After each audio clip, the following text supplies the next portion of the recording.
نحمده ونصلي ونسلم على رسوله الكريم اعوذ بالله من الشيطان الرجيم بسم الله الرحمن الرحيم انما يعمر مساجد الله من آمن بالله واليوم الآخر وأقام الصلاة وآتى الزكاة ولم يخش إلا الله صدق الله العظيم وصدق رسوله النبي الأمين المختار الكريم ونحن على ذلك لمن الشاهدين والذاكرين والحمد لله رب العالمين۔ میرے پیارے آقا صلی اللہ تعالیٰ علیہ وآلہ وسلم کے پیارے دیوانوں، آئیے کچھ عرض و معروض سے قبل آقا نامدار، مدینے کے تاجدار، دونوں عالم کے مالک و مختار حضور احمد مجتبی محمد مصطفیٰ صلی اللہ تعالیٰ علیہ وآلہ وسلم کی بارگاہ بے کس پناہ میں درود مبارکہ پیش کریں، اور جس طرح میں پڑھاؤں آپ کو میرے ساتھ مل کر پڑھیں۔ پڑھیے الصلاۃ والسلام علیک یا رسول اللہ، الصلاۃ والسلام علیک یا حبیب اللہ، وعلی آلک واصحابک یا نور اللہ صلی اللہ تعالی علیہ وآلہ وسلم۔ میرے پیارے آقا صلی اللہ تعالی علیہ وآلہ وسلم کے پیارے دیوانوں، جیسے جیسے قیامت کا زمانہ قریب آ رہا ہے، ویسے ہی قیامت کی نشانیاں بھی ظاہر ہونا شروع ہو گئی ہیں، اور ظاہر ہو رہی ہیں، اور ظاہر ہوتی رہیں گی۔ بہت سی نشانیاں ظاہر ہو چکی ہیں، بہت سی نشانیاں ظاہر ہونے والی ہیں، اور جیسے جیسے زمانہ قریب ہوگا قیامت کی نشانیاں ظاہر ہوتی رہیں گی۔ آپ دیکھیں، جس عہدے پر ایک عالم کو یا پھر پرہیزگار انسان کو ہونا چاہیے، وہاں پر اس کا برعکس ہوتا ہوا نظر آتا ہے۔ ان عہدوں پر جہلا کا طبقہ نظر آتا ہے، اور وہ کوئی عام طبقہ نہیں ہوتا، وہ کوئی عام عہدہ نہیں بلکہ بڑا عہدہ ہوا کرتا ہے۔ اللہ تبارک و تعالیٰ قرآن مقدس میں ارشاد فرماتا ہے، انما یعمر مساجد اللہ من آمن باللہ والیوم الآخر، بے شک اللہ تبارک و تعالیٰ کے گھر کو یعنی مسجد کو جو آباد کرتے ہیں وہ لوگ ہیں جو اللہ پر ایمان لاتے ہیں اور آخرت کے دن پر ایمان رکھتے ہیں۔ وَأَقَامُوا الصَّلَاةَ وَآتَوا الزَّكَاةَ، اور جو اللہ تبارک و تعالیٰ کے گھر کو آباد کرتے ہیں وہ کون لوگ ہیں؟ جو نماز قائم کرتے ہیں اور زکوٰۃ ادا کرتے ہیں۔ وَلَمْ يَخْشَ إِلَّا اللَّهُ، اور اللہ تبارک و تعالیٰ کے علاوہ کسی سے نہیں ڈرا کرتے۔ اب آپ دیکھیں، میرا جو موضوع ہے وہ یہ ہے کہ مسجد کی انتظامیہ ان کو کس طرح شرعی اعتبار سے شریعت اپنی نگاہوں کے سامنے رکھنی چاہیے۔ اب دیکھیں، مسجد میں جو اہم رکن ہوتے ہیں بنیادی طور پر، وہ مسجد کی انتظامیہ، امام، مؤذن اور مقتدی، یہ چار لوگ ہوا کرتے ہیں۔ اب جس طرح ہر شخص مسجد کا امام نہیں بن سکتا، مسجد کا امام کون بن سکتا؟ جو باشرع ہو، جو کھلے عام گناہ نہ کرتا، یعنی فاسق معلن نہ ہو، داڑھی کٹانے والا نہ ہو، گناہوں میں زندگی گزارنے والا نہ ہو، جس کی قراءت درست ہو۔ اس کے لیے کچھ شرطیں ہیں جو مسجد کا امام بن سکتا ہے۔ اسی طرح مسجد کے انتظامیہ میں شریک ہونے کے لیے بھی کچھ شرطیں ہوا کرتی ہیں۔ جس طرح مسجد کا امام ہر کوئی نہیں بن سکتا، اسی طرح مسجد کا ٹرسٹ، مسجد کا صدر بھی ہر کوئی نہیں بن سکتا۔ اس کے لیے کچھ باتیں ضروری ہوا کرتی۔ کون کون سی باتیں؟ اسی آیت مبارکہ میں اللہ تعالیٰ نے فرمایا، کیا کیا باتیں ہیں؟ دیکھیے، اللہ پر ایمان رکھتا ہو۔ اس سے کیا پتہ چلا کہ بندہ مسلمان ہو، صحیح العقیدہ ہو، سنی ہو، غیر مذہب بد مذہب بھی مسجد کا ٹرسٹی یا وہ صدر نہیں بن سکتا۔ دوسری چیز، آخرت پر ایمان رکھتا ہو۔ ایسا نہیں کہ صرف اللہ تبارک و تعالیٰ کو مانتا کہ ہاں اللہ تعالیٰ موجود ہے اور پھر آخرت کا انکار کرتا ہوں، معاذ اللہ کہ آخرت کوئی چیز نہیں ہوا کرتی۔ جیسے بہت سے ایسے ہیں جو جنت کا انکار کرتے ہیں، مرنے کے بعد اٹھنے کا انکار کرتے ہیں، تو ان تمام چیزوں کا انکار کرنے والا شخص بھی مسلمان نہیں کہلاتا۔ اب تیسری چیز جو ہے وہ فرض، اگر بندہ نماز کا پابند ہو، تیسری چیز جو ہے وہ بندہ نماز کا پابند ہو۔ اگر کوئی شخص نماز کو ترک کرنے والا ہو، نماز کو چھوڑ دینے والا ہو، نمازی نہ ہو، تو ایسا شخص بھی مسجد کا متولی اور مسجد کا ٹرسٹ نہیں ہو سکتا۔ اس لیے کہ جو شخص نماز کو چھوڑتا ہے وہ فاسق معلن ہوا کرتا ہے، اور فاسق معلن کی اور یہ جو عہدہ ہے وہ تعظیمی عہدہ ہے. اگر ہم کسی فاسق معلن کو اس عہدے پر بٹھائیں گے تو گویا کہ ہم اس کی تعظیم کر رہے ہیں. تو اور جو شخص فاسق معلن ہوتا ہے وہ قابل تعظیم نہیں بلکہ وہ ملامت کا حقدار ہوا کرتا ہے. تو اسی لیے جو شخص مسجد کا ٹرسٹ ہو اسے ایمان والا، آخرت پر ایمان رکھنے والا اور نمازی ہونا ضروری ہے. اور چوتھی چیز، اگر اس پر زکوٰۃ فرض ہو تو بندہ زکوٰۃ ادا کرنے والا ہو. ایسا نہیں ہو کہ بندہ بہت زیادہ پیسوں کا مالک ہو لیکن زکوٰۃ بھی ادا نہ کرتا ہو. تو میرے پیارے آقا صلی اللہ تعالی وسلم کے پیارے دیوانوں، چار چیزیں. اور پانچویں چیز، وَلَمْ يَخْشَ إِلَّا اللَّهِ، اللہ تبارک و تعالیٰ کے علاوہ کسی سے نہ ڈرتا ہو. جو چیز حق ہو وہ بیان کر دیتا ہو. ایسا نہیں کہ کسی کے ڈر کی وجہ سے مسجد کے کام میں الٹ پھیر کر دے، مسجد کے کاموں میں الٹ پھیر کر دے، ایسا ہرگز نہیں. بلکہ صرف اور صرف وَلَمْ يَخْشَ إِلَّا اللَّهِ، اللہ تبارک و تعالیٰ کے علاوہ کسی سے بھی نہ ڈرتا ہو. تو یہ پانچ باتیں جو ہیں وہ ایک مسجد کے ٹرسٹ میں ہونا ضروری ہے. اس لیے کہ آپ دیکھیں جو شخص مسجد میں آتا جاتا ہے اس کی فضیلت کیا ہے پتہ ہے؟ سرکار صلی اللہ علیہ وسلم کی حدیث مبارکہ ہے ترمذی شریف کی.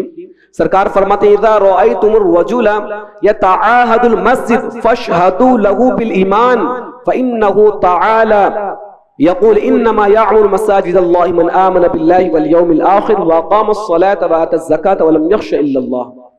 سورۃ توبہ کی آیت مبارکہ. سرکار فرماتے ہیں جب تم کسی شخص کو مسجد میں پابندی سے آتے جاتے دیکھو، مسجد میں پابندی سے آتے جاتے دیکھو تو اس کے ایمان کی گواہی دو. پھر سرکار نے وہی آیت مبارکہ تلاوت فرمائی.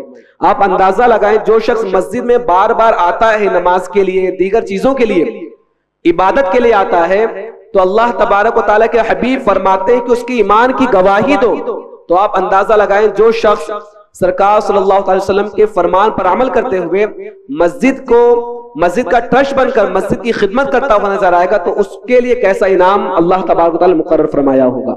تو پتہ چلا کہ جو مسجد کے انتظامیہ ہوتے ہیں ان کی ذمہ داری زیادہ ہوا کرتی ہے، ان کی ذمہ داری زیادہ ہوا کرتی ہے. اس لیے کہ سرکار صلی اللہ علیہ وسلم کی حدیث مبارکہ ہے، بخاری شریف کی حدیث مبارکہ ہے. سرکار فرماتے ہیں کلکم راع ومسئول عن رعیتہ. سرکار فرماتے تم میں ہر شخص حاکم ہے اور اس کی رعایا کے بارے میں سوال ہوگا. جو شخص آپ کے ماتحت ہے نا، جو شخص آپ کے ماتحتی میں ہے، اگر آپ سیٹ ہیں، آپ کی دکان ہے، تو آپ کے ماتحت میں اگر کوئی خادم ہے، مزدور ہے، اگر آپ اس پر ظلم کرتے ہیں تو اس کے بارے میں بھی اللہ تبارک و تعالیٰ آپ سے سوال کرے گا. اس کے بارے میں آخرت میں آپ سے پوچھا جائے گا. اس حدیث مبارکہ کافی طویل ہے کہ بیوی بھی ہے اور سردار جو ہوتا ہے وہ بھی ہے اور دیگر چیزیں ہیں، لیکن آخر میں سرکار فرماتے ہیں الا فکلکم راع وکلکم مسئول عن رعیتہ. سرکار فرماتے ہیں خبردار جان لو کہ تم میں سے ہر ایک حاکم ہے اور ہر ایک سے اس کی رعیت کے بارے میں سوال کیا جائے گا قیامت کے دن. جو تمہارے ماتحت میں ہے نا اس کے بارے میں آپ سے سوال ضرور کیا جائے گا. اب آپ دیکھیں جو مسجد کے صدر ہوتے ہیں، ٹرسٹیان ہوتے ہیں، ان کے ماتحت میں بظاہر کون کون ہوتے ہیں؟ مسجد کے امام، مسجد کے مؤذن اور مسجد کے خادم اور مقتدی بھی انہی کی ماتحتی میں آیا کرتے ہیں. تو اب ان کو کس طرح ہونا چاہیے؟ اگر وہ کوئی کسی امام پر ظلم کرتے ہیں یا کسی مسجد کے مؤذن پر ظلم کرتے ہیں تو آخرت میں اللہ تبارک و تعالیٰ کی بارگاہ میں انہیں جواب دینا ہوگا اور اس کے بدلے میں اللہ اگر آخرت ان کی پکڑ ہو گئی تو اللہ تبارک و تعالیٰ ان کو جہنم میں ڈال دے گا. تو اس لیے مسجد کے جو ٹرسٹیان ہوتے ہیں، صدر ہوتے ہیں، انہیں ان تمام باتوں کا خیال رکھنا چاہیے. اب دیکھیے ہوتا کیا ہے، علم دین نہیں ہوتا. جو اکثر آپ دیکھیں جو مسجد میں ٹرسٹیان کا طبقہ ہے اس میں اکثر ایسے لوگ ہیں جن کے پاس علم دین نہیں ہوا کرتا. ان کی ذمہ داری کیا ہے کہ وہ ان تمام چیزوں کا علم رکھیں، جیسے کہ مثال کے طور پر وقف کا علم، کہ کوئی چیز اگر انہیں مسجد کے لیے دیتا ہے تو انہیں کہاں استعمال کیا جائے، کن کاموں میں استعمال کیا جائے، ان کی جانکاری انہیں ہونی چاہیے. لیکن نہیں ہوتا کیا ہے کہ ان کے پاس وہ علم نہیں ہوتا. اور وجہ کیا ہے؟ سرکار فرماتے ہیں وساد القبیل. سرکار نے قیامت کی نشانیاں بیان فرمائی، اسی میں فرماتے ہیں سرکار وساد القبیلۃ فاسقہم، اور قبیلوں کے سردار جو ہوں گے وہ اس قوم کے فاسق لوگ ہوں گے، گنہگار لوگ ہوں گے. تو پتا چلا کہ جو مسجد کے ٹرسٹیان ہوتے ہیں انہیں نیک ہونا چاہیے، پرہیزگار ہونا چاہیے. کچھ باتیں ہیں جو مسجد کے ٹرسٹیان کو خیال رکھنی چاہیے. میں آپ کے سامنے ایک ایک کر کے ذکر کرتا ہوں، پھر انشاءاللہ تعالی اپنی گفتگو ختم کرتا ہوں. سب سے پہلے مسجد کے ٹرسٹی جو ہوتے ہیں، مسجد کے ذمہ داران جو ہوتے ہیں، انہیں نیک اور باشرع ہونا چاہیے. اس لیے کہ اگر وہ باشرع نہیں ہوں گے تو وہ مسجد کے ٹرسٹ بننے کے اہل بھی نہیں ہوں گے. نمازی ہو، باشرع ہو، نیک اور پرہیزگار ہو. گالی گلوچ کرنے والے، نمازوں کو مسجد کے وقت ایسے بھی دیکھے گئے کہ مسجد میں نماز ہو رہی ہے، باہر بیٹھ کر گفتگو کرتے ہوئے نظر آتے ہیں، اور اب بنے کیا ہے، مسجد کا ٹرسٹیان بنتے ہوئے نظر آتے ہیں. تو نمازی ہو، باشرع ہو، نیک ہو، پرہیزگار ہو. گالی گلوچ کرنے والے، شراب پینے والے اور داڑھی منڈانے والے یہ ہرگز نہ ہو، اس لیے کہ ایسے لوگ مسجد کے متولی ٹرسٹی بننے کا حقدار نہیں ہوا کرتے. اور امام و مقتدی کو تکلیف دینے والے نہ ہوں. ہونا کیا چاہیے پتہ، ایسے رہے کہ امام اور مقتدی ان کے سامنے اپنی پریشانی بیان کرنے میں کبھی تکلف نہ کرے. ایسے ٹرسٹ کو ہونا چاہیے کہ کبھی بھی کوئی چیز ان کے سامنے پیش آئے امام مقتدی کو یا مؤذن کو یا خادم کو، تو دل کھول کر وہ صدر صاحب کے پاس جا کر یا مؤذن یا ٹرسٹی کے پاس جا کر دل کھول کر بیان کر سکے. ہوتا کیا ہے کہ بندہ کچھ اگر ہو جائے تو ہوتا یہ کہ بندہ بیان کرنے میں ہچکچاتا ہے اور اپنی بات ان کے سامنے کھل کر نہیں رکھ پاتا، جس کی وجہ سے وہ بڑے ہی غمگین رہا کرتے ہیں اور ان کی جو پریشانی ہوتی ہے وہ حل نہیں ہوا کرتی. تو ہونا چاہیے دوست بنا کر رہیں، مقتدی سے محبت کے ساتھ پیش آئیں، اور سب سے اہم چیز اپنے حساب و کتاب کو بالکل صاف و ستھرا رکھیں. ایسا نہ ہو کہ کوئی الزام لگائے کہ معاذ اللہ بندہ کھانے والا ہے، ایسا ہرگز نہیں. اس لیے کہ سرکار صلی اللہ علیہ وسلم کی حدیث مبارک آپ نے سماعت کی کہ جو کچھ بھی آپ کے ماتحتی میں ہوگا اس کے بارے میں سوال کیا جائے گا. اگر آپ نے 1 روپیہ بھی کسی کا کھا لیا تو آخرت میں اس کے بارے میں آپ سے سوال کیا جائے گا. اور امام مقتدی کی تنخواہ کے معاملے میں ان کو بھی اس تعلق سے خیال رکھنا چاہیے کہ جو حالات چل رہے ہوں اسی حساب سے ان تمام چیزوں کو مقرر کرنا چاہیے. اس لیے کہ اگر انسان خوش رہے گا، خوشحال رہے گا، تو دین کی خدمت بڑے ہی اچھے انداز میں کرتا ہوا نظر آئے گا. لیکن ہوتا اس کے برعکس ہے. تو کسی نے کیا خوب کہا کہ جو 5 وقتہ نمازی نہ بن سکے سیفی، یہ سید شاکر سیفی صاحب کا شعر ہے، جو 5 وقتہ نمازی نہ بن سکے سیفی، خدا کے گھر کے ٹرسٹی وہ خواہ مخواہ بنے ہیں. یہ ان کا شعر ہے. تو میرے پیارے آقا صلی اللہ علیہ وسلم کے پیارے دیوانوں، بس یہی کہنا ہے کہ جو مسجد کے ٹرسٹی ہوں، ذمہ داران ہوں، انہیں چاہیے کہ وہ نیک اور پرہیزگار ہوں اور باشرع ہوں تاکہ وہ مسجد کے متولی بننے کے اہل ہوں. اللہ تبارک و تعالی ہم تمام کو نیک اور پرہیزگار بننے کی توفیق رفیق عطا فرمائے. دوران گفتگو کسی قسم لفظاً معنی ربطاً سوان خطا ہوئی اور تاب میں حضرت کو گواہ بنا کر توبہ کرتا ہوں. استغفر اللہ ربی من کل ذنب واتوب الیہ. اشہد ان لا الہ الا اللہ واشہد ان محمد عبدہ ورسولہ. ما علینا الا البلاغ. والسلام علیکم ورحمۃ اللہ.